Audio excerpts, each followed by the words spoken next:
My fiancée announced, "I'm going to meet up with my ex. I need to finally break this bond." In the end, I followed her, filmed them in bed, called off the wedding, sent the video to everyone I knew, and disappeared without a single word. It all started 2 evenings before the rehearsal of our celebration. During dinner, Autumn looked me straight in the eyes and said that she needed to see Calvin. "I need to put a stop to this relationship with him," she said, poking at the pasta on her plate. She claimed that before entering marriage, it was important for her to close this chapter of her life. They had been together for 3 years, of which 8 months had been an engagement. The wedding was 2 days away. The rehearsal was scheduled for tomorrow evening, and suddenly she wanted to meet her ex-boyfriend. I put down my fork and looked at her carefully. She avoided my gaze. When I asked when this was supposed to happen, Autumn answered, "Tonight. He's in town for only a few days." Finally, she looked up. "I understand the timing is strange, but," she began. "Okay," I interrupted. She blinked in surprise. "What?" "Do what you think is right." I noticed the confusion on her face. She had clearly been preparing for a fight and had been lining up arguments in advance, but I gave her no reason to argue. "You're really not against it?" she asked cautiously. "You're an adult woman, Autumn. If you need this for your peace of mind, go." Her face lit up with relief. She reached across the table and squeezed my hand. "Thank you for understanding. I love you so much. This won't change anything between us." "I know," I answered. Around 9 in the evening, she kissed me by the door, already texting with someone on her phone. Most likely him. Autumn asked me not to wait up for her, then left. The sound of her heels faded in the hallway toward the elevator. I waited exactly 5 minutes, then grabbed my car keys, phone, and a portable charger. I'm an engineer, and I'm used to checking everything in practice. Following someone turned out to be easier than they show in the movies. Just keep a distance of 3 cars, and don't do anything stupid. Autumn drove to an Italian restaurant called Marcello in the city center. It had cozy lighting, an ideal place for a date, not for a serious conversation. I parked across the street and watched through the window. Calvin was already waiting for her. A man around 35 in a decent suit, the type who calls himself an entrepreneur. When they met, they hugged. It wasn't a friendly gesture. They stood like that for a long time, his hand on her waist, her face pressed against his shoulder. They took a corner table and ordered wine. She laughed, touched his hand, and he leaned toward her while talking. That is not what a final breakup looks like. I sat in the car for 90 minutes, watching them. My phone was blowing up with messages. My best man, Quincy, was checking the schedule for tomorrow. My mom was asking if I was nervous. I ignored everything. At 10:10 in the evening, they paid the bill, left the restaurant, and got into his car. I followed them. The Grandview Hotel turned out to be one of those boutique hotels where privacy is valued above security. From the parking lot, I watched them enter the lobby. Calvin approached the front desk, and the clerk handed him a key card. Room 314, 3rd floor. I sat in the car for another 30 minutes, wondering whether I should just leave. I tried to find an excuse for what was happening, but I couldn't find a single one. Then I crossed the parking lot and climbed the stairs to the 3rd floor. The hallway was empty. Room 314 was halfway down. The curtains there were cheap, the kind that leave gaps if you don't close them perfectly. They hadn't. I stood by the window for 3 minutes. My phone camera recorded everything I needed. Nothing extra, just the facts. Clothes on the floor, 2 people in bed.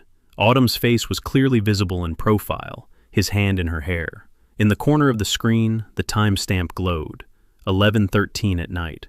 I saved the recording in 3 cloud storage services before I even got back to the car. I also copied the file onto a flash drive I kept in the glove compartment. After that, I drove home. Our apartment was dark and empty. I sat down at the kitchen table with my laptop and began to make a very specific to-do list. At 4:13 in the morning, I heard the key in the lock. She tiptoed in and froze when she saw me on the couch. I was fully dressed, the laptop open. "Baby, you're still awake?" I calmly closed the laptop lid. "Just going over wedding details. Couldn't sleep from excitement." She relaxed, came over, and kissed me on the forehead. "Me neither. I love you so much." "I know," I repeated. She went off to the bedroom, humming softly. She was happy. I opened the laptop again. The draft of an email to the wedding coordinator was ready. "When Autumn approaches the altar, hand her this envelope. Tell her it's from me. Make sure she opens it right there, in front of all the guests. I hit send. I didn't bother sleeping. I didn't see the point. Over the next 4 hours, I spent my time finishing everything up. By sunrise, I had a plan that my project managers would have been proud of. Every variable accounted for, every contingency anticipated. Autumn's alarm went off at 9:30. I heard her moving around the bedroom, getting ready. I was already dressed, coffee cup in hand, standing by the door, about to leave early. She called out from the bathroom that she had a meeting with the caterer. I answered, "Need to sort out the last details. See you tonight at the rehearsal." She appeared in the doorway with disheveled hair, wearing one of my old t-shirts. She smiled at me as if she hadn't spent half the night in someone else's bed. "Love you," she said. "Love you too," I answered. 3 days ago, those words had been true. Now they tasted like metal. The wedding coordinator's name was Stephanie. We had met a couple of times during the planning. She was a professional and efficient woman who didn't ask unnecessary questions. I found her in the office at the Belmont estate, where she was studying the guest seating chart. "Hugo, is everything okay?" she asked. "I need a favor." I took out an envelope, inside of which was a flash drive and a note. "Tomorrow, when Autumn is at the altar, give her this. Tell her it's a gift from me." Stephanie frowned. "I don't understand. You'll be standing right there." "No, I won't be there. I put $800 on her desk. That's for your confidentiality. Most importantly, she must open the envelope at the altar, in front of everyone present." She looked at the money, then at the envelope, then at me. "Hugo, what's going on? Do we have a deal?" She hesitated, then put the cash in her pocket. "Yes, we have a deal." The next stop was the landlord's office. I immediately terminated the lease on our apartment. I lost the $2,400 deposit, but I didn't even flinch. Then I went to the bank. I split all of the joint accounts. I transferred Autumn's share back to her personal account, down to the last cent. No one could say I robbed her. By 2 in the afternoon, I was at our apartment with 2 suitcases and 3 boxes. I took my clothes, documents, my grandfather's watch, and my parents' photos. I left everything else. The furniture no longer interested me. I loaded the car, drove to Quincy's, and parked it in his garage. "You're scaring me, man," Quincy said, watching me. "What's going on?" "Trust me. I'll explain everything after tomorrow." The rehearsal started at 6 in the evening. I arrived early, greeted the priest, and helped set up the chairs. I acted like a man who only dreamed of marrying the woman he loved. My friends, my parents, Autumn's family arrived. Everyone was laughing and happy. Autumn showed up at 6:40, a little late. She was wearing a sundress that showed off her tan. She hugged her bridesmaids, kissed her mother, and then she saw me. Her face lit up. "There's my groom!" She ran over and hugged me. I held her and felt her heart beating against my chest. "Nervous?" she whispered. "Not anymore," I answered. We went through the whole ceremony, the walk down the aisle, the exchange of vows, the kiss. I stood at the altar during the rehearsal, looking at Autumn in her sundress and imagining her tomorrow in her white gown. My mother came up to me during a break. "You seem very calm." "I am. I know exactly what I'm doing, Mom." She smiled and squeezed my hand, not noticing anything strange in my voice. After the rehearsal, there was dinner at that same restaurant, Marcello. Ironically, Autumn pulled me aside in the parking lot. Playing with my tie, she said, "Tradition says we shouldn't see each other tonight. I'll stay at my sister's. It's bad luck to see the bride before the wedding." Tradition? I knew she wasn't going to her sister's. I knew exactly where and with whom she would be. "See you at the altar," she said, kissing me one last time. "Yes," I answered. "See you then." I watched her drive away. I checked my phone. The coordinator confirmed receipt of the envelope. The landlord sent the lease termination documents. In the car, a new prepaid phone was charging.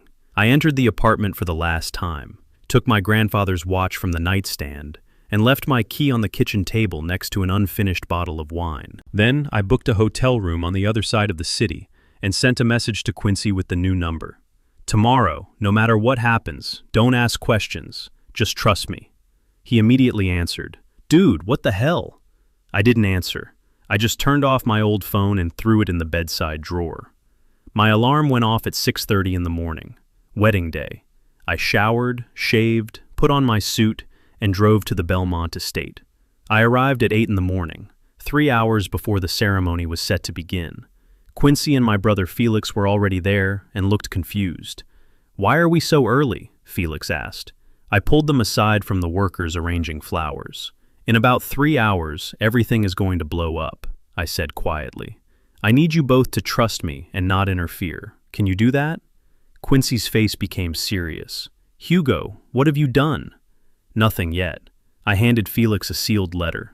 "If something happens to me or I disappear, give this to our parents. Everything is explained there."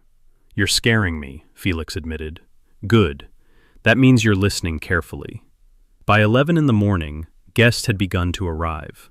From the groom's room window, I watched the cars pull up. Aunts, uncles, college friends, colleagues. 120 people who thought they were coming to a wedding. My phone vibrated. Quincy texted that Autumn had written in the group chat. She was running late because makeup and hair had taken longer than planned. I smirked. She wasn't with the stylists at all.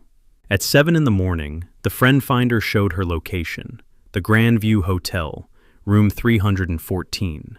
She was just waking up in Calvin's bed and rushing to get ready, maybe laughing about how much risk she was taking. I turned to Quincy. "Is everything ready at the altar?" "The coordinator is in place, and Stephanie confirmed she has the envelope." My phone vibrated again. A text from an unknown number. "Ready when you are." It was Mr. Reeves, the photographer. I paid him double to capture everything that was about to happen. At 12:15 in the afternoon, I received the long-awaited news. The bride had arrived and was changing. I took one last look at myself in the mirror and adjusted my tie. My fingers didn't shake. Quincy appeared in the doorway and told me it was time to start, as the guests were being seated. A minute later, he left. From outside came the sound of a string quartet and the muffled murmur of the invited guests. I picked up my phone and sent Stephanie the final instruction. "Remember, she must open it right there." I left the groom's room but didn't head toward the altar. Instead, I went to my car in the back parking lot. Getting behind the wheel, I started the engine. At 12:32, the sound of the wedding march drifted from the building. I put the car in gear and drove out of the lot. In the rearview mirror, the Belmont estate grew smaller and smaller. Somewhere in there, Autumn in her white dress was walking toward the altar, smiling at the guests and looking for me. But instead of a husband, something else awaited her. My phone came to life again. Quincy texted asking where I was. I ignored the question. By the time Autumn reached the altar and the best man handed her that envelope, I was already 90 miles away. I was driving down Highway 36 toward Boulder. My phone went absolutely crazy. Quincy called, then Felix, my mom, and many unknown numbers, probably the bride's relatives. I silenced it, but at a stoplight, I couldn't resist checking the group chat. Friends were panicking, not understanding what was happening or what to tell Autumn, who was looking for me at the altar. The light turned green. Another call, this time from Stephanie, the coordinator. I answered. She said quietly, "It's done." I gave her the envelope. She's opening it. In the background, I could hear chaos, someone shouting and crying. I thanked her and ended the call. Pulling into a rest area, I sat in the running car, staring at the screen. It was 12:48 in the afternoon. The messages kept coming. Friends were asking what I had done, and my mom was begging me to call back. I closed my eyes and imagined the scene. Autumn walking arm in arm with her father, the train of her dress trailing on the floor, flowers in her hair. Guests smiling, raising their phone cameras. She reaches the altar, searches for me with her eyes, and her face contorts in confusion. Quincy, pale as a sheet, hands her the envelope. Inside, a flash drive and a note. Autumn reads aloud in a trembling voice. "Play this. Everyone deserves to know the truth." Quincy was already connecting the laptop I had told him to hide among the flowers. He did it because deep down, he understood. I had a good reason for doing this. The screen lit up. The photographer texted that he had captured every detail. Autumn's sister called me a coward. Her father demanded explanations. Quincy wrote that her mother was screaming and that guests were hastily leaving the ceremony. Autumn herself had fallen to the floor, constantly asking where I was. I put the phone on the passenger seat, face down. The video lasted 90 seconds. It clearly showed the time, the place, and the faces. No doubt or justification, just the naked truth. That recording was played in front of 120 people. Another call. Autumn. She must have gotten my number from friends. She called endlessly. I blocked her, then her sister and her mother. Finally, I turned the phone completely off and put it in the glove compartment. Absolute silence fell. After sitting in the rest area for 20 minutes, I got back on the road. At 2:36 in the afternoon, I stopped at a gas station near Longmont and turned the phone on. 43 missed calls, 68 messages. Quincy texted that the hall was empty. Only Autumn remained. She was sitting at the altar in her dress, not talking to anyone. My parents had left without a word. A friend told her that I had left forever. A new city, a new life. She found the second note, the farewell letter. In that letter, I explained that since she had wanted clarity in her relationship with that man, I was giving her final clarity in her relationship with me. The wedding was canceled, the vendors were paid, our apartment lease was terminated, and my number would soon be deactivated. I pictured her in the empty hall, among abandoned flowers and uneaten appetizers. Felix wrote that our mom was worried. I answered that I was safe, and asked him to tell her I was sorry she had to see that. By 5 in the evening, I had reached Boulder and checked into room 237 at a modest hotel. The clerk wished me good luck in my new place. I dropped my bag on the bed. My breathing was steady. I felt neither anger nor sadness, only emptiness. Somewhere out there, Autumn was still trying to find excuses, but 120 witnesses had seen the truth. That night, I slept like the dead. Waking up at 9:13 the next morning, I found over 200 notifications and deleted them all. In my email was a message from Quincy. Autumn was blowing up the phones of my colleagues and friends. My parents had threatened her with a lawsuit for harassment if she didn't stop calling them. Her family had taken her home, and her sister had had to physically drag her away. She had believed until the very end that I was just upset and would come back soon. By noon, I had found myself a place to live. A one-bedroom apartment in North Boulder with a view of the mountains. I paid cash for 3 months in advance. I spent the whole day at IKEA, buying furniture and kitchen utensils. That evening, sitting on the floor of my empty living room eating pizza, I received a message on my new number. Quincy wrote that Autumn had come to my office, and security had had to escort her out. My mom sent word that she wasn't angry with me. She was just very sorry it had all ended this way. On the second day, I officially changed my address at the bank and retitled my car. I was systematically erasing my past. Felix reported that Autumn's father had tried to break into my parents' house and had been taken away by the police. My ex-fiancée posted a rambling post on social media about mistakes, but quickly deleted it. I remembered her face that morning after her meeting with Calvin, and the last traces of pity disappeared. On the third day, Quincy told me that Calvin had blocked Autumn everywhere. He had only wanted a secret affair, not a ruined life. She was left completely alone. Her father wasn't speaking to her. Her mother was ashamed to go to church, and her sister was disappointed. I was assembling a bookshelf and answered that it wasn't my problem anymore. On the fourth day, I went for a run. The mountain air was clean and cold. When I got back, I checked my old email. There were 47 messages from Autumn. I opened one. She begged for forgiveness, admitted she didn't know why she had done it, and said Calvin had just turned her head. She had lost her job, her friends, and her family. She wrote that she hadn't deserved me. I deleted all the messages without reading the rest. She was right. She had never deserved me. A week later, a package arrived that Felix had forwarded. Inside was my engagement ring, some keys, and a bank statement. I had returned her share down to the last cent.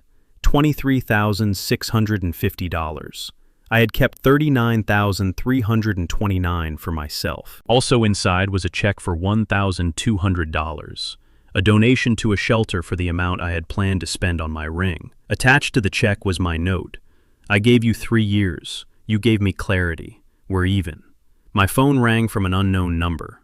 I picked up. It was Autumn.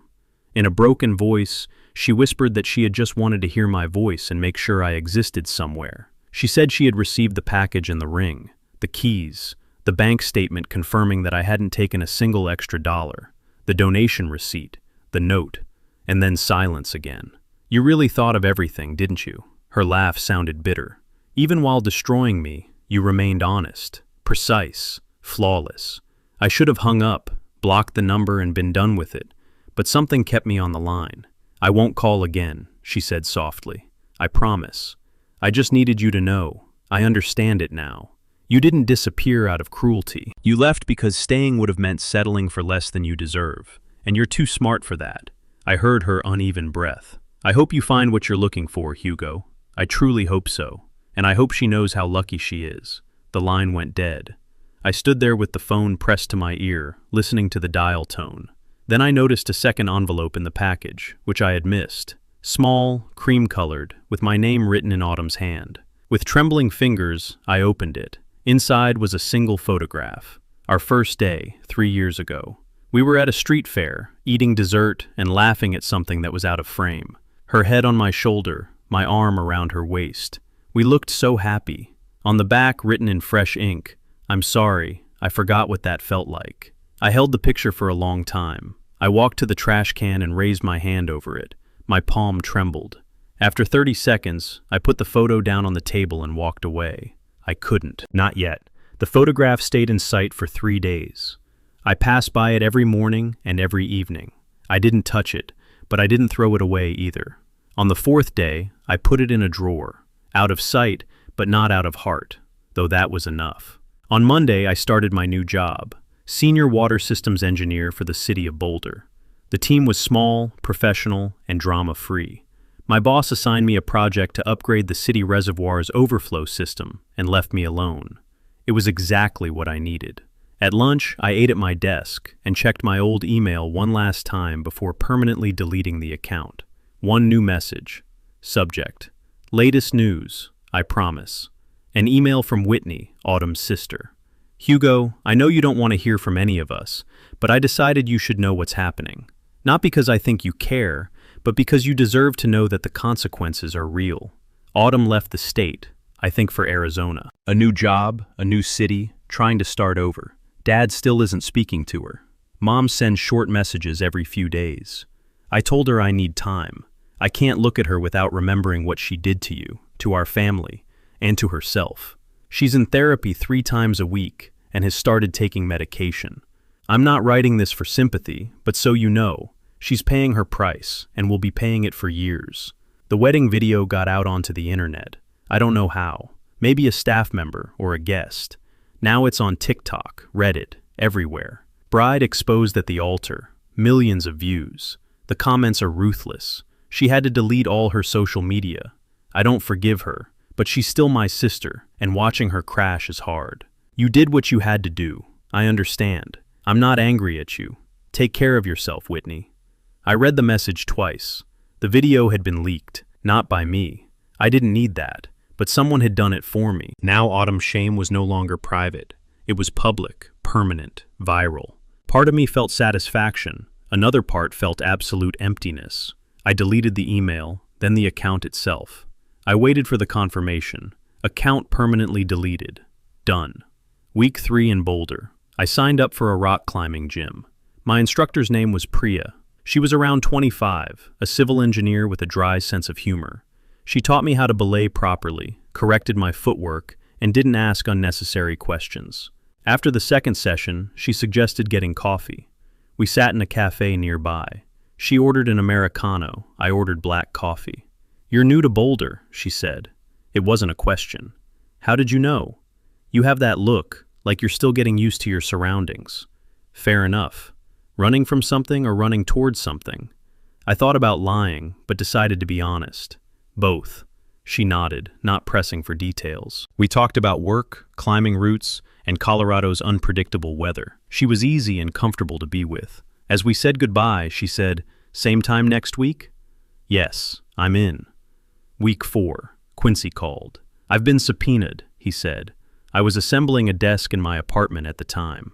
I put down my screwdriver. "What?"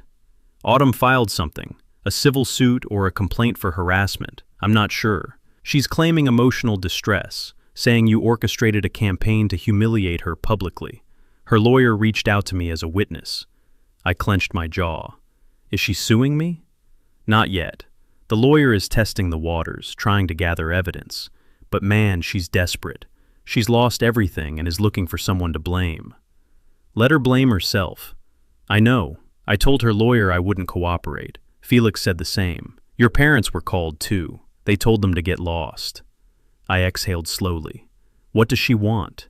Money, probably, or an apology, or for you to admit you went too far, so she can deal with her guilt more easily. Quincy paused. Her lawyer asked if I thought your actions were cruel and unusual. And what did you say? I said it was cruel and definitely unusual, but justified, despite everything. I smiled. Thanks, man. She's grasping at straws. No serious lawyer will take this case. You didn't do anything illegal. You filmed in a public place, exposed your own cheating fiancé at your own wedding. Courts don't care about hurt feelings. Keep me posted. Will do. How's Boulder? Quiet. Good. Seeing anyone? I thought of Priya. 2 coffees, 3 climbing sessions. The way she laughed when I overcomplicated a route. Maybe, I answered. Quincy was silent for a second. Good. You deserve it. Week 5. I received a certified letter. It was a restraining order against Autumn, filed by me. I didn't remember filing it, but then I remembered. Quincy had mentioned it a few weeks ago. He and Felix had gathered evidence. Over 200 calls, letters, her visits to my old office, her relatives coming to my parents' home. My lawyer had seen it through.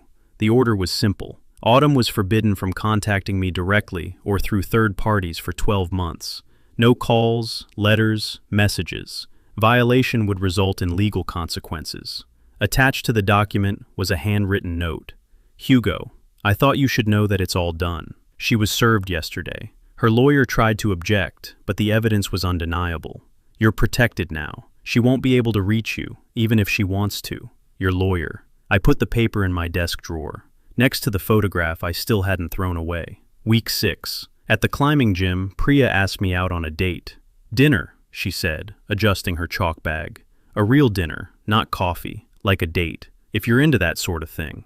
I hesitated, not because I didn't want to, but because I wasn't sure I was ready. But then I thought, when will I be ready? When Autumn stops haunting me? That might never happen.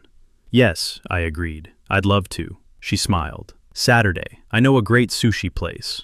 I'll be there. Saturday came. I got ready. Shower, shave, clean shirt. My phone buzzed. A message from an unknown number. I almost didn't open it, but curiosity got the better of me. The photo showed Autumn in a therapist's office. She was looking past the camera. Her hair was shorter, her face gaunt, emptiness under her eyes. The text. I know I'm not supposed to write. I know I'm violating the order. I don't care anymore. I just want you to see what you've done to me. I want you to know. I am destroyed. Every day is hell. I wake up and the first thing I remember is that I ruined my life. You have to carry this with me because I can't do it alone anymore. I clenched my phone in my hand. Another message. You won. Okay, you won. I lost everything. My family, my friends, my job, my future. I lost you, and I deserved it. I know I deserved it. But please, Hugo, just tell me you feel something. Tell me that 3 years of your life weren't something you could just erase, as if I never existed. I looked at the screen. My fingers hovered over the keyboard. I could have answered, said that I felt many things. Anger, betrayal, relief, grief, all tangled together. I could have written that I didn't take pleasure in her suffering, but I didn't regret causing it. I could have confirmed she was right. She had destroyed herself, and I had only held up a mirror. But I didn't. Instead, I took screenshots, forwarded them to my lawyer with a note. Violation of restraining order. Handle it. Then I blocked the number, deleted the pictures, and went to dinner. Priya was waiting at the restaurant. She wore a green dress. Her hair was loose. She was smiling. You came, she said. Yes, I'm here. We went inside, ordered sake. We talked about everything except my past. In the middle of the evening, my phone buzzed again. A text from my lawyer. Violation confirmed. Filing for contempt of court. She faces fines and possibly jail time. This is the final nail in the coffin. I put my phone face down. Priya noticed. Everything okay? Yes, I answered. Everything's great. And for the first time in 6 weeks, I truly felt that way. Later that night, alone, I took that photograph from the first date out of the drawer. I looked at it one last time. 2 young people, happy and unaware of the future. I tore the picture in half and threw both pieces away. 3 months passed. I was at the climbing gym, 12 meters above the floor. Priya shouted from below, "You're overthinking it. Just trust the hold." I shifted my weight, reached for the next hold, and pulled myself up. My fingers found purchase. The wall didn't care about my past. It only cared whether I was strong enough to keep climbing. I made it to the top, rang the bell, and rappelled down. Priya beamed. "You're making progress." "Good teacher," I noted. "Good student." She kissed me, quickly, casually, naturally. We had been together for 2 months. Nothing serious yet, but it was heading that way. She knew I had been through something hard, but she didn't know the details. She didn't need to. "Beer?" she asked. "Yeah, let me just change." In the locker room, I checked my email. A message from my lawyer. "Hugo, final update on the contempt case. Autumn pleaded guilty to violating the restraining order. The judge imposed a $5,000 fine and extended the order to 3 years. She also must undergo mandatory psychological counseling. Her attorney tried to appeal based on emotional distress, but the judge was firm, stating that she made her choices and must bear responsibility. You are now fully protected. She cannot contact you until 2029. Any attempt will lead to immediate arrest. Consider this case closed." I read it twice. No feelings, neither satisfaction nor guilt, just a statement of fact. I deleted the email and went out. That evening, at Priya's place, we watched a documentary about solo climbers. Suddenly, she asked, "Who was she?" I froze. "Who?" "The woman you left." She muted the TV. "You don't have to tell me, but I can see that someone was there, in the way you flinch at phone notifications, in how carefully you let people into your life." I was quiet for a long time. "Her name was Autumn," I finally said. "We were together for 3 years, planning a wedding. What happened? She cheated. Right before the rehearsal dinner, I found out. Instead of showing up at the altar, I left the proof there." Priya's eyes widened. "You dumped her at the altar?" "Without a groom, the wedding didn't go well." "Wow." She was silent, processing. "That's intense." "She deserved it." "I don't doubt that." Priya turned to me. "But are you okay now? Really?" I thought about it. 3 months ago, I couldn't sleep without seeing her face. I couldn't eat without remembering our dinners. I couldn't live without replaying the scene of betrayal endlessly in my head. Now I slept peacefully. I ate with appetite. I lived normally. "Yes," I said. "I'm really okay." "Good," she kissed my cheek. "Because I like you, Hugo, and I don't want to compete with a ghost." "You won't have to, I promise." And I meant it. The next morning at work, Quincy called. "Saw the news," he said. "The contempt charges stuck." "Yeah." "What are you feeling?" "Honestly, nothing. It's just over." "Great, because I have actual news." He paused. "I'm engaged." I blinked. "What? To whom?"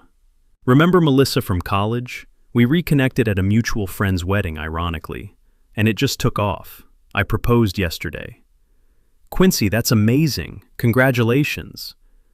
"Thanks. And listen, I know things ended badly for you, but I'd like you to be my best man, if you're up for it." I smiled. "When?" "Next spring. Small ceremony. Just close friends and family. I'll be there." "Awesome," he laughed. "Maybe this time we'll get through it without incident." Here's hoping. After hanging up, I looked out the office window. The mountains in the distance, a clear sky, a new beginning. I would stand at an altar again, watch others get married, and feel no bitterness, no anger, because I wasn't that man anymore. Over the weekend, Felix called. "Mom wants to know if you're coming for Thanksgiving." "Am I welcome?" "Are you serious? You're her son. Of course you're welcome." He paused. "She's proud of you, of how you handled it all, that you didn't break." "I did break. No one just saw it." "Well, you're back on your feet now. That's what matters." "I'll come." "Good. And Hugo, Autumn's parents won't be there. Mom cut them from the guest list last month. She said after what their daughter did, they're not family anymore." I closed my eyes. "She didn't have to do that. She wanted to. She said you're her priority, not them. Tell her thank you. Tell her yourself at the holiday." 3 weeks later, I was home. My parents' house hadn't changed at all. Mom hugged me at the door, holding on just a little longer than usual. "You look good," she said. "Healthy." "I am." Dinner was uneventful. Felix talked about his promotion. Dad grumbled about politics. Mom asked about Boulder, my job, and whether I had met anyone. I have, I answered. Her name is Priya. She's an engineer. Mom smiled. I'd like to meet her, maybe at Christmas. After dinner, Dad pulled me aside on the porch. I'm sorry you had to go through that, he said quietly. What she did, no one deserves that. I survived. You did more. You kept your dignity. He squeezed my shoulder. I know many people thought your actions were harsh, but you showed everyone who you are. A man who doesn't accept betrayal. A man who knows his worth. I'm proud of you. A lump formed in my throat. Thanks, Dad. We stood in the cold November air in silence. Some things didn't need words. December arrived. In my apartment, I was wrapping gifts for Priya when my phone buzzed. An email from Whitney. Hugo, I'm not violating the restraining order, I promise. But I thought you should know. Autumn is getting better. Not perfect, but better. She's working as a sales clerk at a department store in Phoenix, living in a studio, going to therapy, trying to recover. She doesn't talk about you anymore. I think she's finally accepted that you're gone, and that what she did can't be undone. I'm not asking for forgiveness for her, just letting you know that she's learning to live with the consequences. I hope you're happy. You deserve it, Whitney. I read it once, then closed and deleted the email. Autumn was recovering. Well, good for her, but she wasn't my problem anymore. Not my responsibility, not my concern. She made her choice. I made mine. We both have to live with that. On Christmas Eve, Priya came to Boulder to meet my parents for the first time. Everything went great. Mom was delighted, Dad asked her about her work, Felix asked if she had any single friends. After dinner, Priya and I walked through my old neighborhood. A light, quiet snow was falling. You have a wonderful family, she said. That's true. Your mom told me about your ex. I tensed. What exactly? That you were engaged to someone who didn't deserve you. That you left with your pride intact. And that she's glad you found me. She said that? Yep. Priya squeezed my hand. And you know what? I'm glad you found me too. I stopped and turned to face her. I'm not perfect. I have baggage, trust issues, a habit of overcomplicating things. I know. And maybe I'll always be a little guarded, a little careful. I know that too. But you're working on it. And you're here, with me. Fully. She smiled. That's all I need. We kissed in the snow. And for the first time in months, I didn't think about autumn. I thought about the present, about a future that was unfolding exactly as it should. On New Year's Eve, I was in Boulder, alone in my apartment. I sat on the couch with a bottle of beer, thinking about the past 12 months. A year ago, I was planning a wedding, choosing flowers, arguing about the seating chart. 6 months ago, I stood in a parking lot and watched my fiancée walk into a hotel with another man. 3 months ago, I tore up a photograph, throwing away the last shard of my past life. Now I was here, alive, functional, even happy. I didn't regret what I had done. Not the surveillance, not the recording, not the exposure at the altar, not the sudden disappearance. Some may think I was too harsh, too cold, too uncompromising. But I did what I had to do to protect myself, to preserve my dignity, to show Autumn and everyone else. I know my worth. She wanted to put a stop to things with her ex before marrying me. I put a stop to her future. Coldly, finally, unforgettably. And now I have my own foothold. I'm not the villain in this story, but I'm not the victim either. I'm just a guy who saw the truth, acted accordingly, and walked away without looking back. Without doubt, without what-ifs, without regrets. She made her choice. I made mine. A fair exchange. My phone buzzed. A text from Priya. Happy New Year. Can't wait to see what this year brings us. I smiled and wrote back. Me neither. I put the phone down, finished my beer, and walked to the window. The mountains stood dark against the night sky. Snow was falling again. Behind me, the past, betrayal, the wedding that never was. The woman who traded everything for one night with someone who meant nothing. Ahead of me, the future. A new city, a new job, a new relationship with someone who sees me for who I am. I don't know where this will lead, and I don't need to know. This is enough for now. I am free. I am whole. I am moving forward, and I will never look back again.